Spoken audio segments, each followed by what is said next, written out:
Seorang wanita berakhir lemas saat mengecek saldo rekening miliknya.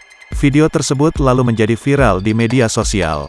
Momen wanita yang berakhir meratapi saldo rekeningnya yang ludes itu diunggah oleh akun Instagram @viralkak, Kamis, tanggal 23 Maret tahun 2022.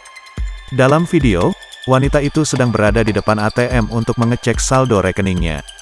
Tampaknya, wanita itu sudah sadar bahwa dirinya kena penipuan. Wanita itu lalu bersandar lemas di mesin ATM sembari menunggu layar ATM memperlihatkan saldo rekeningnya. Saat layar sudah memperlihatkan saldo rekening, wanita ini langsung terduduk lemas di lantai. Menurut informasi, awalnya wanita ini mendapatkan telepon dari seseorang yang mengatasnamakan dari BRI.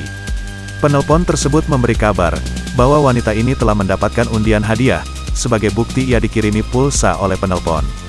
Lebih lanjut, wanita ini mengatakan bahwa pulsa yang dikirim oleh si penelpon telah masuk ke ponselnya.